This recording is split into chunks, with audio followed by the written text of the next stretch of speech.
जैसे सोमवार का दिन भोलेनाथ को समर्पित किया जाता है, शनिवार शनिदेव का दिन माना जाता है, ठीक उसी तरह रविवार का दिन सूर्यदेव को समर्पित किया जाता है। और ज्योतिष शास्त्र के अनुसार सूर्यदेव को 9 ग्रहों में राजा माना गया है। कहते हैं सूर्यदेव की साधना आराधना करने से कुंडली के सभी दोष दूर हो जाते हैं। कुंडली में सूर्य मजबूत अवस्था में हो तो समाज में व्यक्ति को खूब मान सम्मान मिलता है और सुख समृद्धि की भी वृद्धि होती है। इसलिए सूर्यदेव की पूजा के साथ साथ रविवार के दिन इस कथा को पढ़ने का भी बहुत महत्व होता है। तो प्रिय श्रोताओं, आइए श्रवण करते हैं रविवार की व्रत कथा। प्राचीन काल में एक राजा था और एक रानी थी। उनके पास सिपाही, घोड़े, दासियां, धन दौलत की कोई कमी नहीं थी। सिर्फ उनकी कोई संतान नहीं थी। इसी कारण से वे दोनों राजा रानी बहुत दुखी रहते थे। संतान प्राप्ति के लिए उन्होंने हर तरह के दान धर्म, धार्मिक अनुष्ठान, जप मंत्र, पूजा पाठ आदि सब कुछ किया, पर लेकिन इसका कोई फायदा नहीं हुआ। जब राजा और रानी वृद्ध होने लगे तो दोनों को बहुत चिंता हुई और वे दोनों सोच में पड़ गए कि अब हमारे इतने बड़े राज्य का क्या होगा, कौन बनेगा इस राज्य का वारिस और कौन लेगा प्रजा की जिम्मेदारी। राजा और रानी दिन रात इसी चिंता में पड़े रहते थे। उन्हें खाने और पीने की भी कोई सूध नहीं रही थी। तो एक सुबह राजा के दरबार में एक साधु आता है। दासी रानी को बतलाती है कि कोई साधु आया है। तब वह दासी से कहती है, यह मेरा अंतिम दान धर्म है, इसके बाद मैं अपने हाथों से कोई दान धर्म नहीं करूँगी। और रानी चावल भरा छाछ हाथ को लेकर के बाहर आती है और साधु की झोली में भिक्षा डालने के लिए आगे बढ़ती है। तो उसके चेहरे पर छाई हुई उदासी को देखकर साधु की दृष्टि में आती है।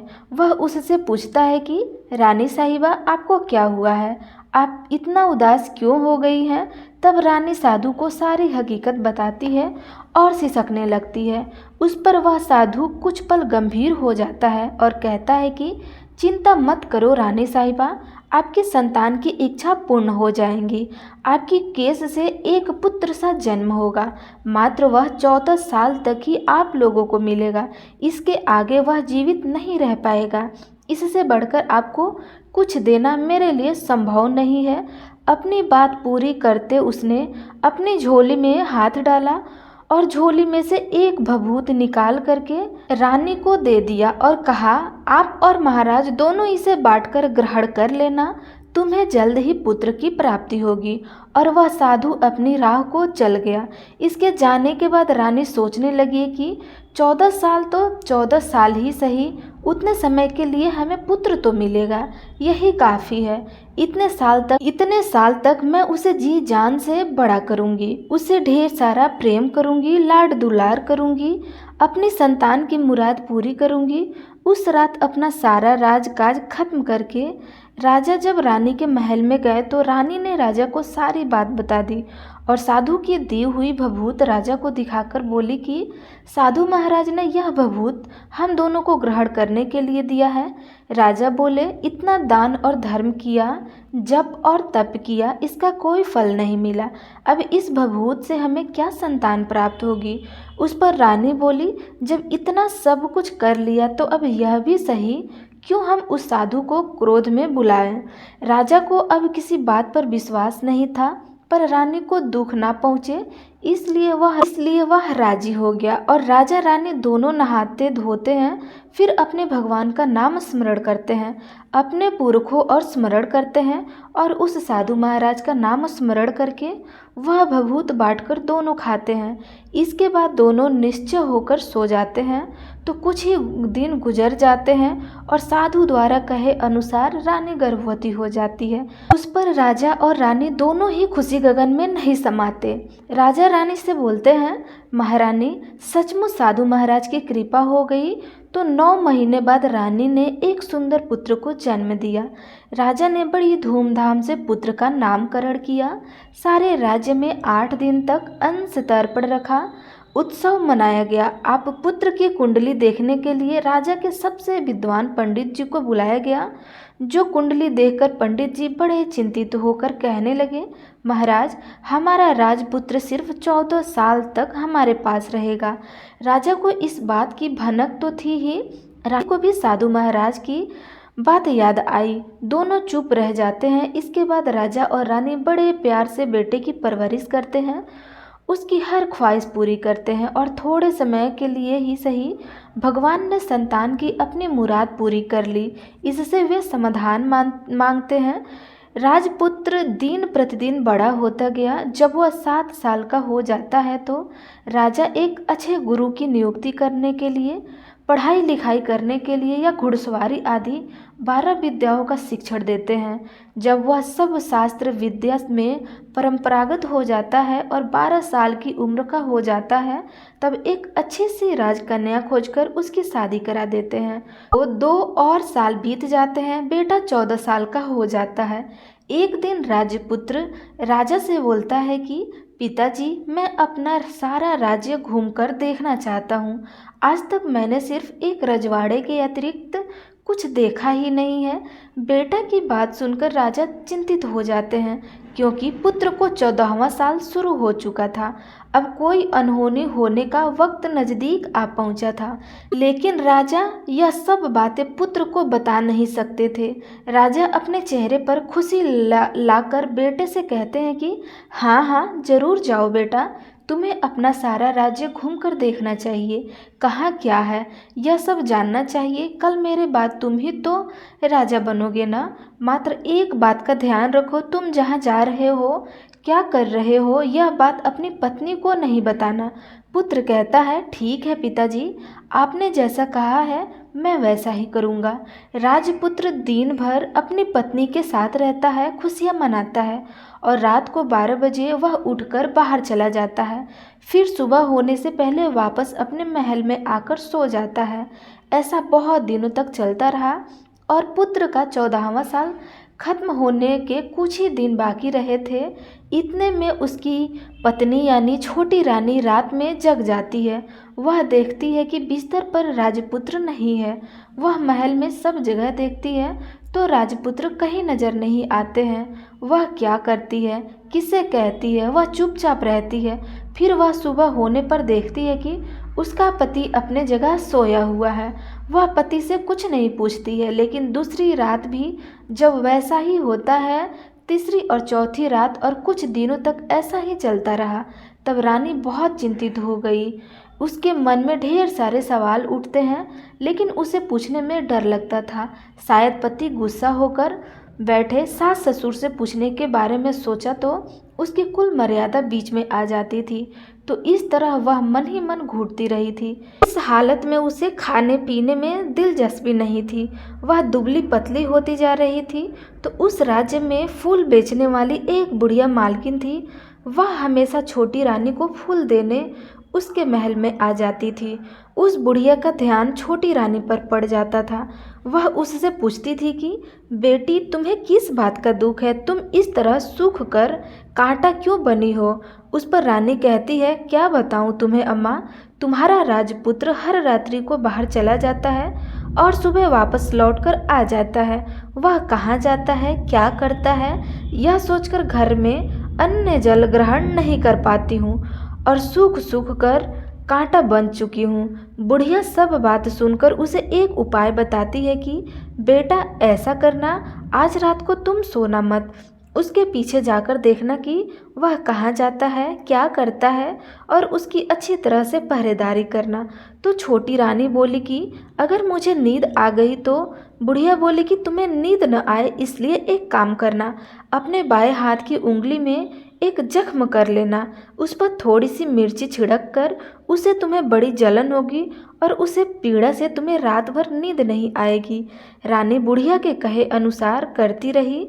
उंगली की जलन से उसे बड़ी देर तक नींद नहीं आई, लेकिन बाद में वह सो जाती है। दूसरे दिन सुबह बुढ़िया फूल लेकर उसके महल में पहुंची तो वह पूछती है कि क्या हुआ बेटी, क्या तुम देख पाए कि पति कहाँ जाते हैं? तब रानी कहती है, नहीं अम्मा, पहले कुछ समय जलन के कारण मुझे नींद नहीं आई, पर कुछ देर के पश्चात मैं सो गई। तब बुढ़िया कहती है, कोई बात नहीं, आज तुम उंगली पर पहले से थोड़ा बड़ा जख्म करना और ज़्यादा मिर्च लगाना। तो रानी ने वैसा ही किया, परंतु वह सिर्फ पति को बाहर निकलते हुए देख पाती थी, इसके पीछे नहीं जान सकती, क्योंकि उसे फिर से नींद आ जाती थी। दूसरे दिन सुबह बुढ़िया आती है तो उसके पूछने से पहले ही रानी रोकर कहती है, अम्मा, मैं आज भी उसकी पहरेदारी ठीक तरह से नहीं कर पाई। तब बुढ़िया कहती है, रोना नहीं बेटी, सब कुछ ठीक हो जाएगा। तुम आज रात जख्म को बड़ा करना, उस पर ज़्यादा मिर्च लगाना और एक काम करना कि जब वह जाने के लिए निकलता है तब उसका रास्ता रोकना। बुढ़िया ने जैसा बताया रानी ने वैसा ही किया। आज रात उसे नींद नहीं आई। पति जब रात को महल से निकलने के लिए चलने लगा तो वह बुढ़िया ने जैसा बताया वैसा ही करती है। दौड़कर जाकर पति का रास्ता रोकती है और कहती है, कहाँ जा रहे हो, किससे मिलने जा रहे हो, मुझे बताओ। राजपुत्र उसे समझाने की बहुत कोशिश करते हैं। देखो, अगर मैंने तुम्हें यह बता दिया तो मैं तुम्हें दोबारा नहीं मिल पाऊंगा। रानी कहती है, कोई बात नहीं, ना मिल पाओ, लेकिन आप रात के समय कहाँ जाते हो यह मुझे बता दो। राजपुत्र निरुपाय हो जाता है। पत्नी की जिद के आगे उसकी एक नहीं चल पाती। ठीक उसी समय उसका 14वां साल खत्म हो जाता है, 15वां साल लगने वाला होता है। वह जो जाने दो यह सोचता है और कुछ चावल मंत्रों से सिद्ध करके पत्नी को देखकर कहता है कि इन चावल के दानों को हाथ की मुट्ठी में पकड़ना, पहले दाएं हाथ में पकड़ो, चावल मेरे ऊपर फेंकना, मैं कौन हूँ तुम्हें पता चल जाएगा। बाद में बाएं हाथ में पकड़े चावल मेरे ऊपर फेंकना, मैं जैसा था तुम्हें मिल जाऊंगा। लेकिन यदि तुम बाएं हाथ के चावल मेरे ऊपर फेंकना भूल गई तो मैं तुम्हें कभी नहीं मिल पाऊंगा। रानी ने कहा, नहीं भूलूंगी। रानी बड़े आत्मविश्वास के साथ यह कहकर दाएं हाथ में पकड़े चावल पति के ऊपर फेंक देती है तो राजपुत्र एकदम एक विशाल घोड़ा बन जाता है। एकदम उम्दा सफ़ेद गर्दन पर लंबी आहार देखते देखते वह तेजी से दौड़ने लगता है।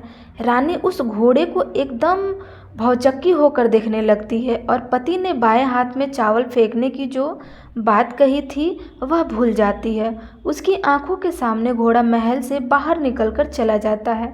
घोड़ा जो महल से बाहर जाता है तो वापस नहीं आता है। अब रानी को बड़ा पश्चाताप हुआ। वह स्वयं को कोसने लगी, लेकिन अब उसका कोई फायदा नहीं होने वाला था। राजपुत्र अब वापस नहीं आने वाला था। सुबह होते ही महाराज को सब बात पता चल गई। उन्हें बहुत दुख होता है।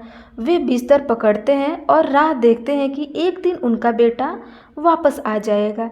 इस तरह 1 महीना गुजरता है, 3 महीने गुजरते हैं, आखिर में 6 महीने पूरे हो जाते हैं और राजपुत्र का कोई आता पता नहीं चलता। प्रधान राजपुत्र को ढूंढने के लिए राजा के गांव-गांव सिपाही भेजते हैं, लेकिन उन्हें कोई सफलता नहीं मिलती। इधर रानी अपनी हठ के कारण पति गायब हो गया है यह सोचकर स्वयं को मन ही मन कोसती है और प्रण लेती है कि कुछ भी करके पति को ढूंढ कर लाएंगी और उसे वापस लेकर आएंगी। एक दिन सुबह उठकर ससुर के महल में जाती है और कहती है कि मैं अपने पति को खोजने जा रही हूँ। महाराज को और क्या चाहिए था, कुछ भी करके उनका बेटा उन्हें वापस मिलना चाहिए था। वे बहू को जाने की अनुमति देकर कहते हैं, बेटी, तुम्हें जो चाहे वह करो, जहाँ जाना है वहाँ जाओ, लेकिन हमारे बेटे को वापस लेकर आओ।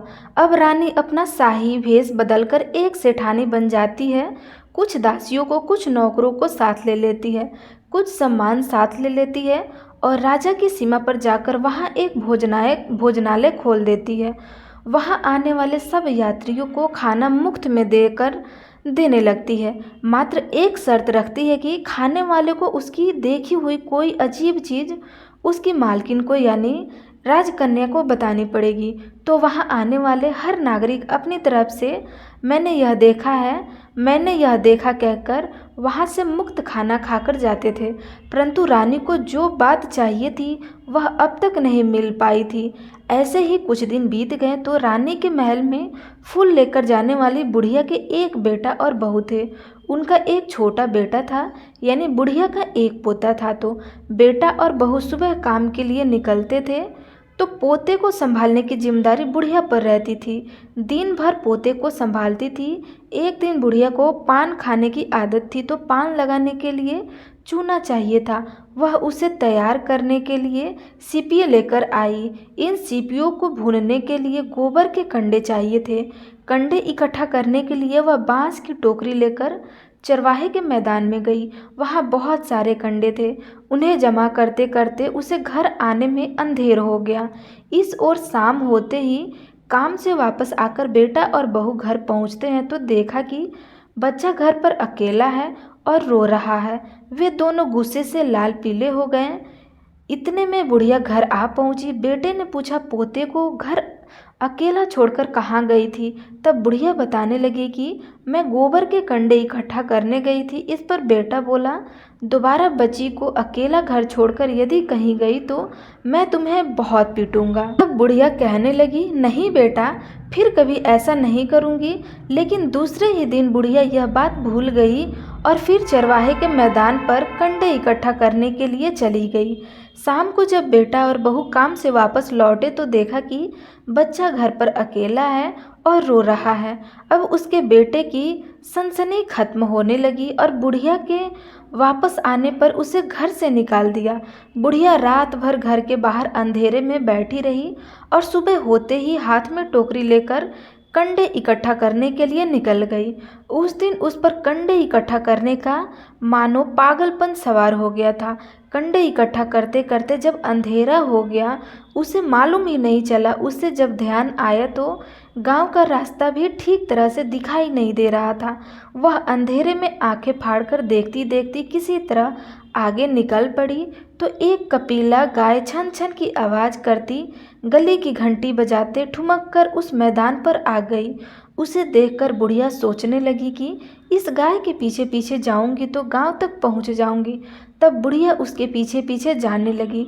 वह गाय उस मैदान से लेकर एक एक करके 6 मैदान पार करती गई। आखिर में वह 7वें मैदान तक पहुंची ही थी तो क्या होता है कि उस मैदान पर एक बड़ा सा पत्थर है। गाय जाकर उस पत्थर को अपना सींग मारती है। जब गाय ने सींग मारा तो वह पत्थर दूर हट गया और पाताल से नीचे जाने की सीढ़ियाँ दिखाई देने लगी। तब वह गाय उन सीढ़ियों से नीचे जाने लगी। बुढ़िया अब वह देख रही थी और झट से जाके गाय की पूंछ को पकड़ लिया। वह गाय के साथ नीचे पाताल में पहुंच गई और तुरंत ही गाय की पूंछ छोड़ दी और इधर उधर देखने लगी। उसने देखा कि वहाँ दीप और दिए जलते हैं और तेज रोशनी गाय के ऊपर पड़ती है और वहाँ उद्भट घटनाएं घटने लगती है। गाय के नीचे जाते ही उसके गले में अपने आप साल पड़ गई और छम छम करके कोई दूध आड़ी में गाय का दूध दूहने लगा। लेकिन जो भी कोई वह कर रहा था वह मात्र दिखाई नहीं दे रहा था। बुढ़िया बहुत घबरा गई, कहाँ आकर फंस गई यह सोचने लगी और यहाँ वहाँ छिपने के लिए जगह ढूंढने लगी। लेकिन उसे कहीं भी जगह नहीं मिला। हर जगह उजाला ही उजाला था। वह एक कोने में खड़ी हो गई और कुछ सामने हो रहा था उसे चुपचाप देखने लगी। उसने देखा कि वहाँ एक उम्दा सफ़ेद घोड़ा और 2 कुंडे थे। उसमें से एक कुंड में उस घोड़े ने छलांग लगाई और ऊपर आ गया और उस घोड़े को अब राजपुत्र का रूप प्राप्त हो गया। उसने दूसरे कुंड के पानी में स्नान किया। वहाँ रखे एक नए कपड़े पहने और नज़दीक की एक सुंदर पलंग था उस पर आकर बैठ गया। उसके सामने अपने आप 5 पकवान की थाली आ गई, दूध की एक प्याली भी आ गई, 5 सुपारी आ गई। उसके सामने एक दिया जलता रहा और राजपुत्र ने खाना खा लिया, पानी पी लिया, 5 सुपारी खाई और बिस्तर पर लेट जाने से पहले सूर्यदेव का स्मरण करके सामने जलते हुए दिए से पूछा, हे दीपंकर, मेरे माता पिता क्या कर रहे हैं? दिया बताने लगा, वो तो बेटे के शोक में डूबे हैं। राजपाट कौन संभालेगा? तो उसने बोला कि राज्य प्रधान संभालेंगे। उसने पूछा कि मेरी पत्नी क्या कर रही है? तो दिए ने बोला कि उसने चौराहे पर भोजनालय शुरू कर दिया है और आते जाते लोगों से वह नई खबर के बारे में पूछती रहती है। दिए के यूँ कहते ही राजपुत्र कहने लगा कि ठीक है, उसके बाद वह सो गया। बुढ़िया कोने में खड़ी हुई सब देख रही थी। ऐसी अद्भुत घटना उसने जिंदगी में पहली बार देखी थी। उसके अंदर ही अंदर चिलबुलाहट होने लगी। वह अपनी भूख प्यास भूल गई और आगे क्या होता है कि उसे उत्सुकता से देखने लगी। लेकिन उसके बाद और कुछ घटनाएं नहीं घटती। रात गुजर गई और सुबह हो गई। पलंग पर सोया हुआ राजपुत्र उठा और फिर से पहले वाले कुंड में छलांग लगाई और वह फिर से घोड़ा बनकर कुंड से बाहर आ गया। वह तेजी से उस पताल नगरी के बाहर निकल गया, लेकिन वह कहाँ गया बुढ़िया को कुछ पता नहीं चला। इसके बाद पिछली रात की तरह कोई उस गाय को छम छम करके दूध दूहने लगा। जैसे ही दूध दूहने खत्म हुआ, उसके गले की साल अपने आप खुल गई और वह गाय तेजी से ऊपर जाने लगी, सीढ़ियों की ओर भागने लगी। गाय को दौड़ता देख बुढ़िया सोचने लगी कि अब गाय के साथ यहाँ से ऊपर जाना की समझदारी करती हूँ, नहीं तो कोई मुसीबत आकर उसके ऊपर टपक जाएगी। झट से उसके गाय की पूंछ पकड़ ली और गाय के साथ ऊपर आ गई। गाय जब मैदान में पहुंची तो उस सुरंग का रास्ता अपने आप बंद हो गया और उसके मुंह पर एक बड़ा सा पत्थर पहले की तरह खड़ा हो गया। ऊपर आकर वह गाय जंगल की ओर निकल गई। इधर बुढ़िया एक कदम बावली हो गई थी।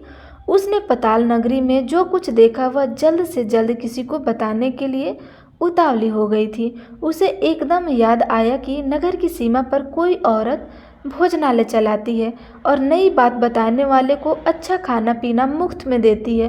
वह सोचने लगी कि क्यों न मैं उसे बात कहूँ, उस औरत को जाकर बताऊँ। यदि उसे यह बात पसंद आई तो बाकी जीवन खाने पीने की झंझट से मुक्ति मिल जाएगी। तब बुढ़िया ने मन में तय किया और तुरंत उस भोजनालय के द्वार पर टंगी नगाड़े के सामने खड़ी हो गई और जोर जोर से नगाड़ा बजाकर शुरू कर दिया। नगाड़े का इस तरह शोर सुनकर मालकिन यानी छोटी रानी मन में प्रसन्न हो गई कि शायद कोई बड़ी बात लेकर यहाँ आया हुआ है। रानी ने सिपाही को आदेश देते हुए कहा, जाइए और कोई आया है उसकी अच्छी तरह से खातिरदारी कीजिए। आदेश पाते ही सिपाही नीचे दौड़ गए तो एक बुढ़िया नगाड़ा बजा रही थी। उसने पूछा, क्यों नहीं बुढ़िया, क्या हुआ, क्यों नगाड़ा बजा रही हो?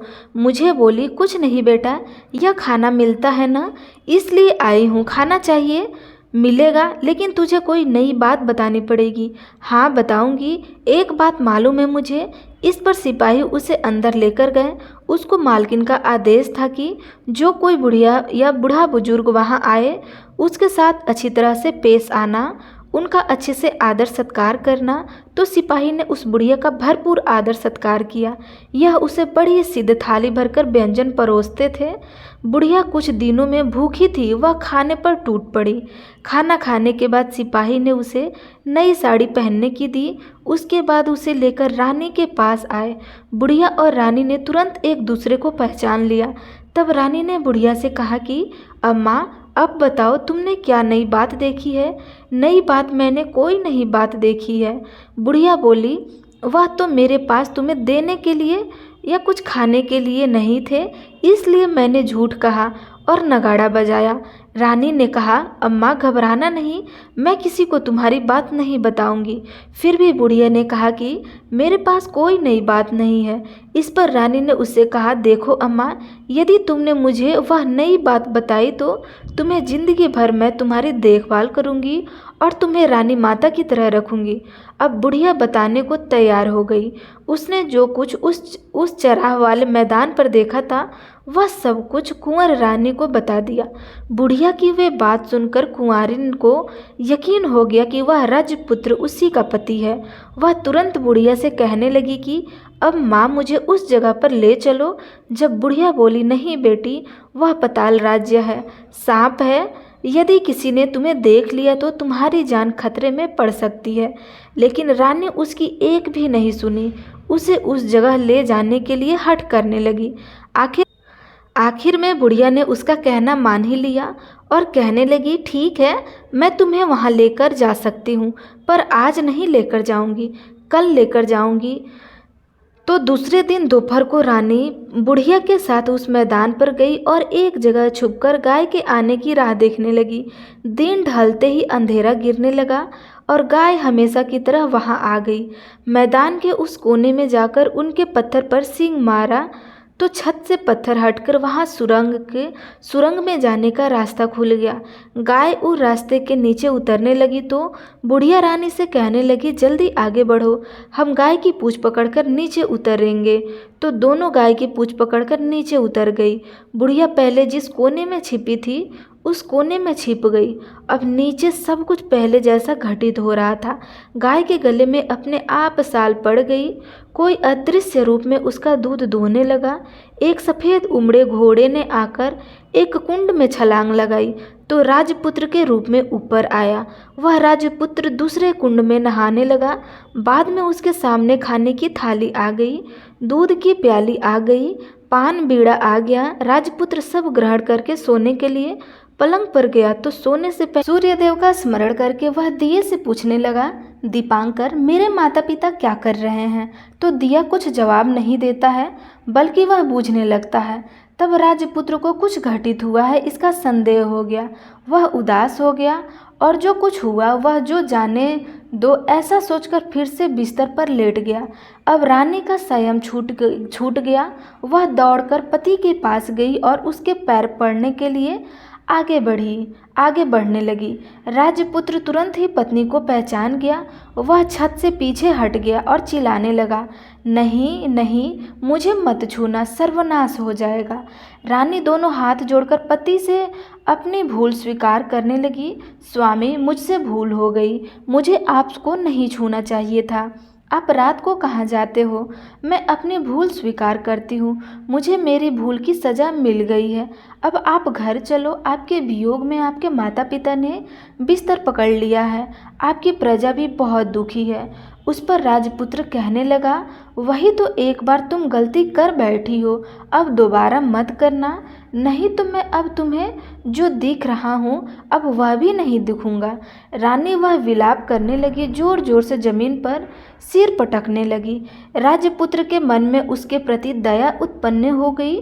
वह उससे कहने लगा कि यदि तुम मुझे पाना चाहती हो तो तुम्हें एक काम करना होगा।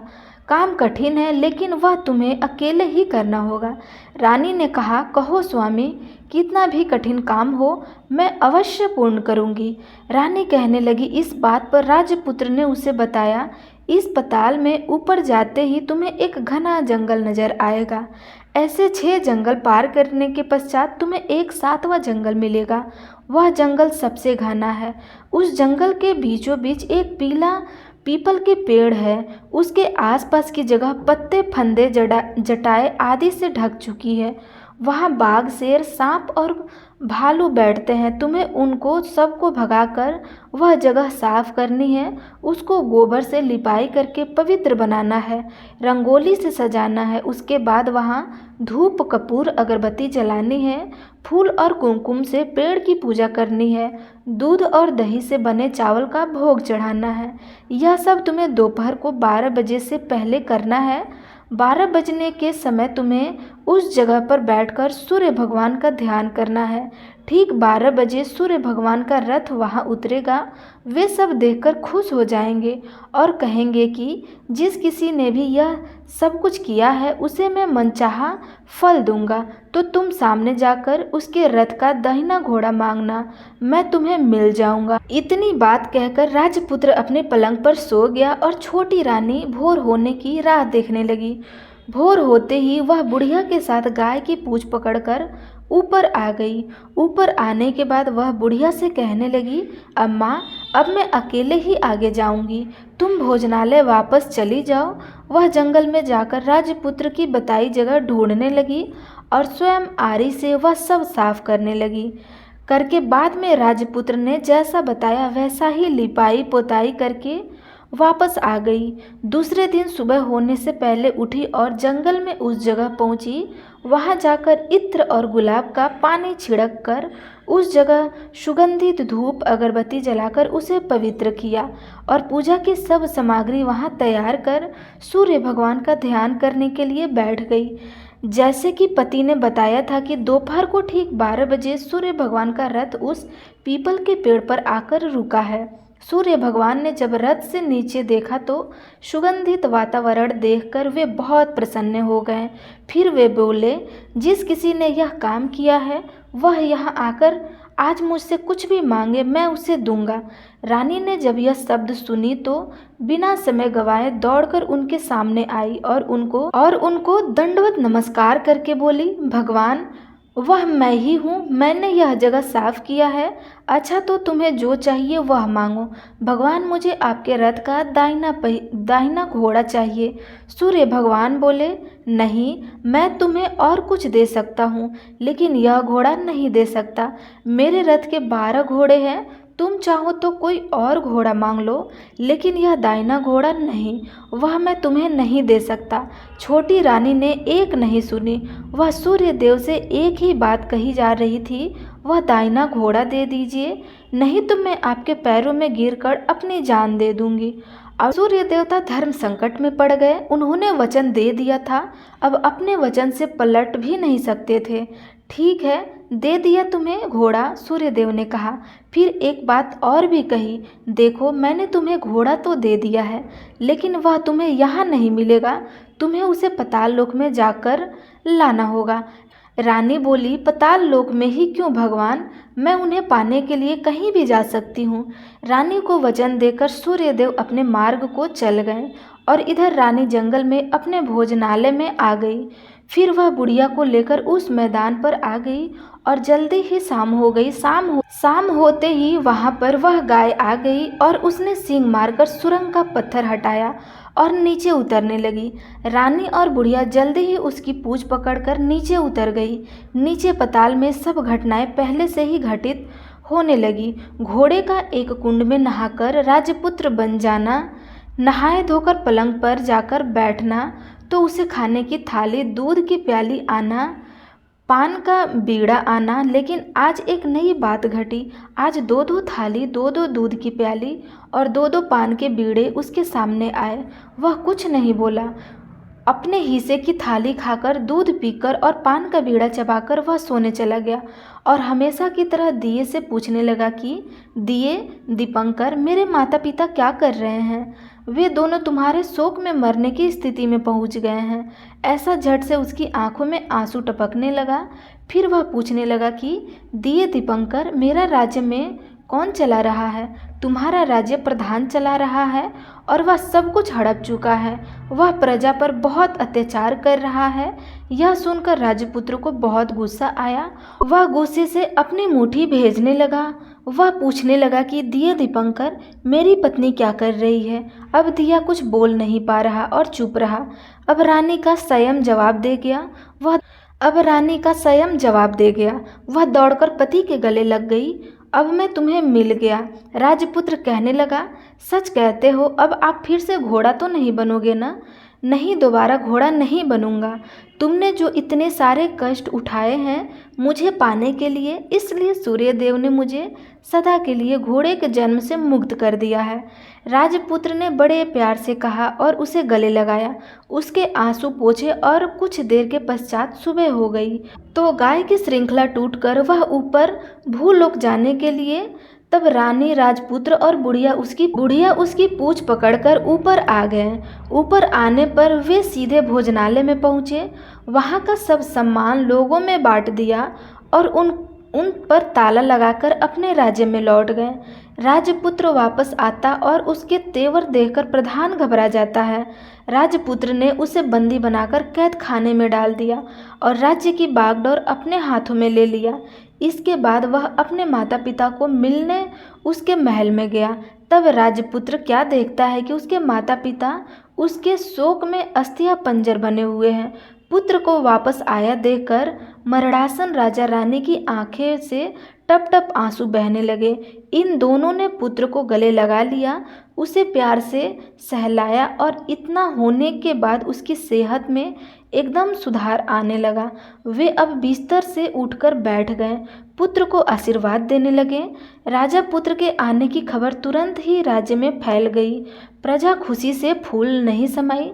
प्रजाजन राजमहल के सामने इकट्ठा हो गए। राजपुत्र ने भी उन्हें दर्शन दिए और आज से उन्हें कोई दुख नहीं पहुंचाएगा। ऐसा वचन भी दिया। अब राजा अपने पुत्र का राज्य अभिषेक करके उसे सिंहासन पर बिठा दिया और बहू को महारानी का दर्जा दे दिया और स्वयं अपने पति के साथ ईश्वर के स्मरण करते खुशी से दिन बिताते गए। महाराज बन गया। राजपुत्र अपनी तरह से राज्य चलाने लगा और पति पत्नी अपने सुख शांति से जीवन व्यतीत करने लगे। उस बुढ़िया को रानी ने अपने ही पास रख लिया और उनकी अच्छी तरह से देखभाल करने लगी। बुढ़िया और उसके बुढ़ापे के दिन खुशी से गुजरने लगे। तो आप सब प्रेम से बोलिए सूर्य नारायण भगवान की जय।